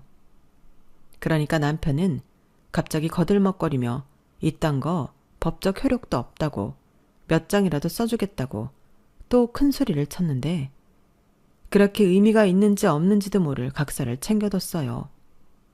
그리고 이윽고 시부모님이 근처 아파트로 이사를 오셨고 거리를 보니 시어머니 걸음으로 10분이면 저희 집에 오시겠더라고요. 그러니 정말 코앞에 사시는 것과 다르지 않았는데 시어머니는 동네가 좋아서 온 거라며 끝까지 우기셨어요. 그리고 당신의 그 말이 맞다는 듯 이사 온 후 한 달 넘게 잠잠했는데 네, 그럴 리가 없죠. 딱 한 달이 지나니까 본 모습을 보이셨거든요. 자기 병원에 가야 하니 같이 가달라. 입맛이 없는데 밖에 나가서 외식하자 등등 요구사항도 많았는데요. 심지어 홈쇼핑을 보시고는 일하고 있는 저에게 지금 방송 나오는 물건 네가 모바일로 주문해서 배송 오면 우리 집에 좀 가져다 줘라. 모바일로 주문하면 10,000원을 깎아준대. 10,000원이 어디니? 땡땡 쇼핑 도깨비 방망이다. 라며 바빠 죽겠는데 이상한 심부름까지 시키셨는데 저는 홈쇼핑을 하지 않아서 앱은 물론이고 아이디도 없거든요. 그래서 짜증나서 남편한테 하라고 시켰고 그 비용은 온전히 저희가 떠안았어요. 외식도 그렇고 시부모님이랑 같이 나가면 그에 따른 모든 돈은 저희가 부담했는데 이게 솔직히 만만치가 않았어요. 그때까진 제가 저희 집의 모든 자금 관리를 다 하고 있어서 남편은 대수롭지 않게 생각했지만 저는 확연히 늘어난 지출 금액에 고민이 많았어요. 외식도 저희 두 사람이 나가서 먹을 때는 2, 3만 원 정도면 되었는데 시부모님이랑 나가서 먹으면 1, 20만 원은 우스웠으니 이건 꼭 대책이 필요했죠. 그런데 남편은 쫌스럽게도 자기가 우리 부모님이 우리 집에 오는 거 싫다며 그래서 나가서 먹는 거지 라고 하며 마치 그건 자기 일이 아니라는 듯 얘기했는데 그러면 뭐 저는 방법이 없을까요? 바로 좋다고 자금 관리를 각자 하자고 했어요. 공동생활을 뺀 나머지는 각자 관리하고 남편 통장을 돌려줬는데 그 이후부터는 시부모님과 밖에서 먹는 돈을 남편이 부담했어요. 그러니 한두 번에 많이 당황한 눈치였는데 자기도 아까운 건 알았는지 언제부터인가 집밥이 최고라며 시부모님을 저희 집에 부르더군요. 뭐야? 왜 갑자기 집에서 먹재? 외식도 질리잖아. 그리고 언제는 외식값 아깝다며. 그야 그때는 내가 관리할 때고 지금은 자기가 내는데 나는 좋지. 진짜 치사하다. 장인 장모님이 오셔서 외식할 때도 이럴래? 왜 여기서 우리 엄마 아빠 얘기를 해? 어쩌다 한 번이랑 그게 같아? 그리고 우리 엄마 아빠는 애당초 일을 그렇게 안 만들어. 지금 그거 자기 말 실수한 거다? 그럼 우리 엄마 아빠는 일부러 일을 그렇게 만들었다는 거야? 그럼 아니야? 왜 갑자기 집인데 그 집밥 자기가 만들 거야? 아니면 어머님이 만들어주신대? 야, 자기 진짜 이기적이구나. 며느리잖아. 며느리면 시부모님한테 대접을 해야지. 뭐? 그새 물들은 거야? 왜? 남편은 하늘이니까 자기도 모시라고 하지? 진짜 이러지 말자. 이게 이럴 일이냐? 니들 뭐해? 왜 거기서 투닥거려? 아가, 우리가 집으로 와서 기분 나쁘니? 네가 외식값 때문에 우리 아들한테 뭐라고 했다고 하길래 내가 집으로 가자고 했다. 나도 사실 그 돈 아까웠거든. 앞으로는 우리 며느리 음식 솜씨도 늘 겸 일주일에 3번씩은 여기서 저녁 먹는 걸로 하자. 괜찮지? 설마 싫다고 지 남편 바가지 긁진 않겠지? 저는 자기들 마음대로 일을 만들어 놓고 저더러 못됐다는 듯 그렇게 말하는 남편과 시어머니 행태에 너무 짜증났어요. 그래서 그렇게 먹고 싶다는 집밥을 대충 만들었는데요. 계란 후라이, 소세지 볶음, 구운 김 그렇게 상을 차렸어요. 그러자 시아버님이 많이 당황하신 듯 식사를 거의 하지 못하셨는데 시어머니 얼굴이 울그락불그락해지더라고요. 그런데 제가 할 줄 아는 게 정말 없었기 때문에 그것도 나름 신경 쓴 상차림이었는데 남편은 제가 일부러 그랬다며 예의가 없다고 저를 비난했어요. 그리고는 밀키트라도 사다 놓고 하는 척이라도 하라며 전에 없던 잔소리를 하기 시작했는데 그렇게 저희 집에 발을 들이게 된 시어머니는 화장실에 다녀오면 화장실 바닥과 세면대가 더럽다며 또 난리를 치셨어요. 저더러 청소를 하라는 거였죠. 화장실은 2개로 저는 안방 화장실 담당, 남편이 거실 화장실 담당인데 시어머니는 그딴 게 어딨냐며 저더러 다 하라고 하셨어요. 그쯤 되니 남편이 자기 엄마를 등에 업고 일부러 그러는 것 같았는데요. 아니, 이게 신혼기간에 일어날 수 있는 일인가요? 그렇게 시부모님이 이사를 오신 후 저희 부부의 사이는 더욱 나빠졌어요. 어쩌면 이 사람들이 저 하나 기 꺾어 놓겠다고 짠 것 같았는데 그 뒤 시어머님의 본격적인 시집살이가 시작되었어요. 살림을 가르쳐 주시겠다고 나중엔 매일 오셨는데 사람을 어찌나 달달 볶는지 없던 화병도 생길 것 같더라고요. 제가 또 이의 없이 혼나고 비난당하는 거 못 참거든요. 그래서 친정엄마랑도 엄청 싸웠는데 시어머니라고 참겠어요? 그런데 남편은 당연히 참아야 하는 거 아니냐며 자기 엄마 편을 들었고 저는 이렇게 시집살이 하면서는 못 살겠다. 이러면 나한테 전 재산 주겠다고 각서 쓰지 않았냐. 따지니 남편이 한 말이 명언이었어요. 자기 엄마는 저희 집에 살지 않으니 시집살이가 아니라고 했거든요. 아니, 우리 엄마가 여기서 살기래? 그냥 오며 가며 하면서 살림 가르쳐주는 건데 그게 무슨 시집살이야. 우리 엄마는 여기서 잠도 안 자잖아. 이렇게 말 같지도 않은 개소리를 짓거렸는데 저는 더 이상 참을 수 없었어요. 어차피 퇴근해서 힘든 몸으로 집에 가봤자 기다리는 건 시어머니의 시집살이라면 그 집에 잠만 자러 가야겠다는 생각이 들었죠. 남편의 논리라면 잠만 집에서 자도 될 것 같았거든요. 그래서 그 집밥도 네가 밀키트 사서 해드려라 하고 다음 날부터는 친정 언니한테는 미안하지만 그 집으로 갔어요. 거기 가서 씻고 밥 먹고 조카랑 좀 놀아주다가 저녁 늦게 일산 집에 가서 잠만 잤는데 남편이 뭐라 난리를 쳤죠. 예상한 일이었어요. 아니, 그렇게 하라고 일부러 그런 건데. 저는 눈 하나 깜짝하지 않고 똑같이 말했죠. 왜 그래? 어머니가 잠은 여기서 주무시지 않으니 시집살이가 아니라고 해서 나는 잠만 여기서 자는 건데. 그러니까 별거는 아니잖아. 그치? 이렇게 거울 치료를 해주니 남편이 그런 개논리가 어딨냐며 입에 거품을 물었죠. 그래서 저도 질세라 네가 하면 다 맞는 말이고 내가 하면 개논리냐고 아주 잡아먹을 듯 남편한테 쏘아 붙여줬는데요. 그러자 남편은 그럼 여태 어디가 있었냐고 저더러 바람이라도 났냐고 물어보는데 저는 그 자리에서 친정 언니에게 전화를 걸었어요. 이 인간이 나더러 어디서 뭐하다 왔냐고 바람났냐고 하는데 말 좀 해달라고 스피커폰이라고 알려주니 저희 언니가 카랑카랑한 목소리로 제부, 내 말 듣고 있어? 하고 남편을 찼더니 아주 쌍욕을 1, 2분가량 랩처럼 쏟아냈어요. 그러니 남편 얼굴이 불타는 고구마처럼 터지기 일보 직전이 되었는데 남편이 먼저 이렇게는 못 살겠다고 하더라고요. 그래서 너도 그러냐? 나도 그렇다.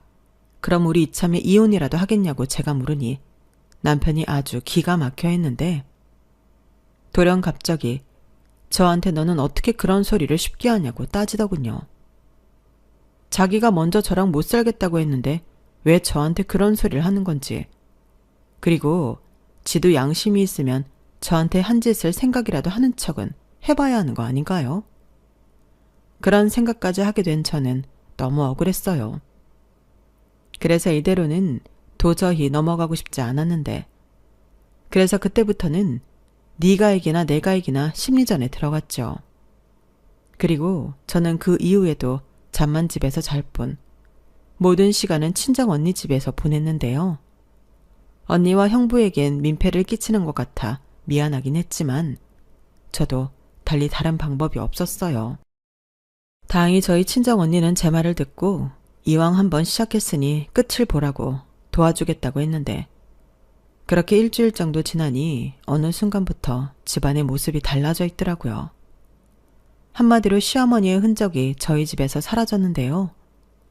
쓰레기통이나 재활용 쓰레기에 라면 봉투나 배달 용기들이 들어있는 걸 보아 남편이 집에서 혼자 식사를 해결한다는 걸 알게 되었어요. 그리고 남편이 저에게 시어머님이 제가 집에 없으니까 저희 집에 오지 않겠다고 하셨다는데 차마 당신 아들이 차려주는 밥을 먹을 수는 없던 시어머니가 제가 없는 동안 저희 집에서 밥 담당을 했었나 보더라고요.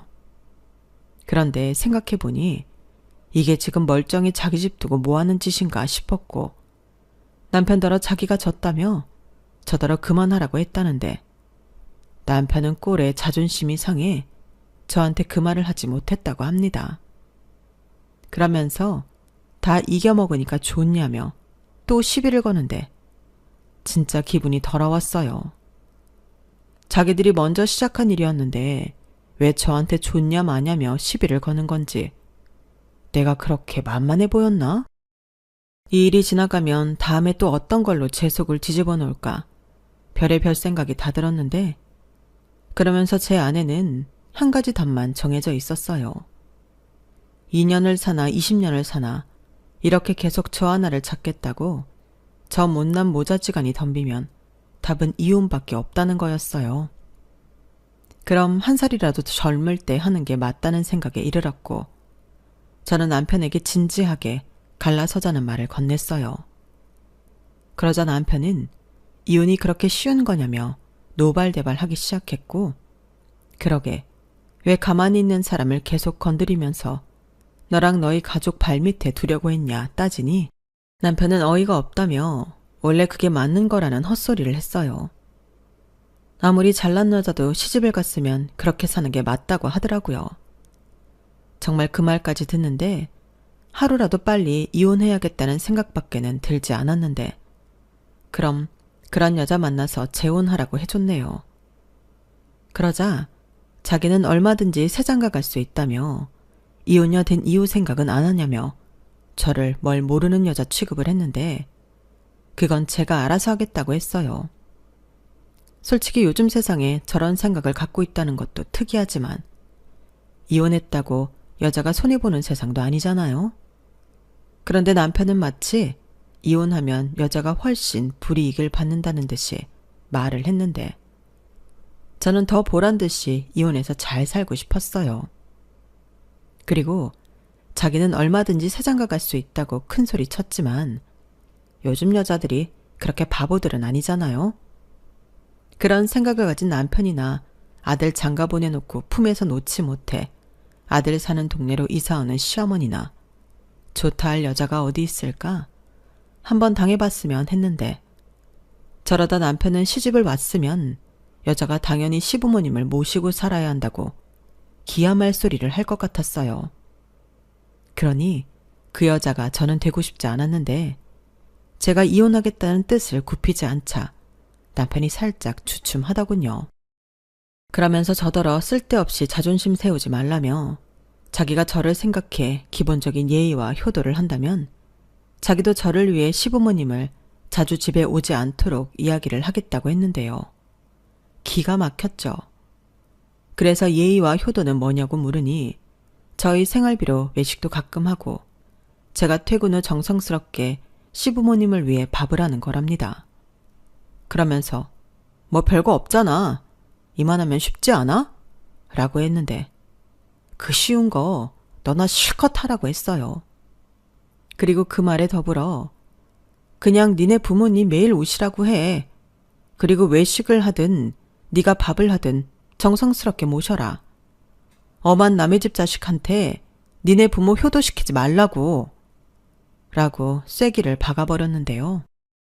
최대한 빨리 이혼 서류 보낼 테니까 도장 찍으라고 했어요. 그러자 남편은 절대 그렇게 못한다고 했고, 그럼 네가 써준 각서대로 네 전 재산 다 가져오겠다고 했는데, 남편이 그거 법적 효력 없다며 콧방귀를 끼더군요. 그래서 친절하게 말해줬어요. 그래, 법적 효력은 없지. 근데 이혼 소송하면 이게 증거는 된대. 자필로 썼고 지장도 찍었잖아. 이 정도면 충분해. 내가 설마 안 알아봤겠어? 이렇게 말하니 남편 얼굴이 사색이 되었는데요. 그때부터는 모냥 빠지게 빌고 매달리고 가관도 아니었어요. 그 꼬라지를 보니 더 정이 떨어졌는데, 한시라도 빨리 저 인간이랑 법적으로 남남이 되고 싶더라고요. 그리고 잠시 고민을 하긴 했지만, 네가 나가라 내가 나간다 하는 것도 싫어 제가 짐을 싸서 나갔는데, 다른 분들은 왜 네가 나가냐고 하실 수 있지만 가까운 거리에 시부모님이 살고 있으니 그 동네에 있고 싶지 않았어요. 막말로 남편을 쫓아낸다고 하면 남편은 자기 부모님 집으로 갈 거잖아요. 그러면 계속 한 동네에 있어야 하는 거고, 그럴 바에는 호텔에 가 있겠다는 생각이 들었는데, 친정언니가 무슨 호텔이냐며 돈이 썩어나냐고 자기 집에 오라고 하더군요. 저는 그렇게 잠깐이었지만 친정언니 집에 얹혀 살았어요. 그리고 정말로 전 재산을 뺏길 수도 있다는 생각에 겁이 났는지 남편이 합의 이혼 서류에 신속하게 도장을 찍었는데, 그때 시어머니가 저에게 연락을 하셨어요. 자기 죽으면 자기 서울 집이며 재산들 전부 줄 테니 저더러 이혼하지 말고 자기 아들이랑 살라고 하시더라고요. 요즘처럼 유병장수 시대에 그런 말은 믿을 수 없다고 말씀드렸어요. 애당초 그 재산에 욕심 같은 건 없었기에 더 자신 있게 그런 말을 할 수 있었는데 막말로 시어머니가 언제 돌아가실 줄 알고 그런 약속을 하겠어요. 그럼 제가 남편이랑 살면서 시부모님 언제 돌아가시나 그 궁리만 하고 살라고요? 저는 그러고 싶진 않았어요. 무엇보다 시어머니 같은 시어머니와 남편 같은 남자랑은 더는 살기 싫었으니 저에게 억만금을 준다고 한들 소용이 없었죠. 그리고 저희는 아이도 없고 혼인 기간도 비교적 짧아 허무하리만큼 간단히 이혼이 결정되었는데요. 희비가 엇갈린 얼굴로 저랑 남편은 법원을 나섰어요. 그리고 일산 집을 팔아 정확히 반반 분배해 저는 서울에 작은 오피스텔을 얻어 이사를 했는데 다행히 그 해에도 집값이 제법 올라 덕을 보긴 했어요. 그게 벌써 2년 전 일인데요.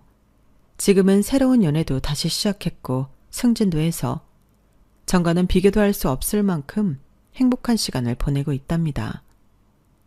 지금 만나고 있는 남자는 제가 이혼했다는 사실도 알면서 제가 좋다고 1년 넘게 쫓아다닌 사람이었어요. 물론 전 남편한테 크게 대였기 때문에 결혼 같은 건 생각하진 않고 있는데 사람 일은 또 모르는 거죠. 다만 그저 저의 가치를 알아주는 이 남자와 지금은 많이 행복한 연애를 할 생각인데요. 솔직히 결혼은 당분간은 하고 싶지 않아요. 과연 그 생각이 언제까지 유효할지 알 수는 없지만 확실한 건 전 남편이 했던 말과 다르게 저는 이혼녀가 되었어도 여전히 잘 나가고 잘 산다는 겁니다. 그 인간은 저랑 이혼하고 그저 그렇게 산다고 하더라고요. 이혼 직후 왜 이혼했는지 궁금해하는 사람들에게 사실 몇 번 이야기해줬는데 그게 좀 그 인간의 발목을 잡은 것 같았어요. 하지만 맹세코 저는 없는 말을 하지 않았는데요. 심지어 과장한 것도 없이 있는 사실만 이야기했어요. 그리고 남편의 지인들 중 여자들은 남편에게 손절하며 여자 구경도 못하는 시세가 된 것 같았는데 새장가 갈 수 있다고 그렇게 큰 소리 뻥뻥 치더니 아주 꼴 좋게 되어 제가 요즘 더 기분이 날아갈 것 같습니다. 그러게 자기 발로 저 같은 여자를 왜 찾냐고요. 저는 앞으로도 그 인간 더 배 아프라고 제 주관 지키면서 즐겁게 살아갈 생각입니다. 다른 분들도 마찬가지겠지만 저는 살면서 제가 이런 일로 이혼하게 될 줄은 몰랐어요. 어쩌면 이혼은 남의 일이라고 생각했을지도 모르는데 이왕 이렇게 된 거 더 열심히 제 행복을 위해 살아가도록 하겠습니다. 이상 제 사연은 여기까지예요. 제 이야기 어떻게 들으셨나요? 혹시 저랑 비슷한 케이스의 이야기를 들어보신 분들도 계시겠죠?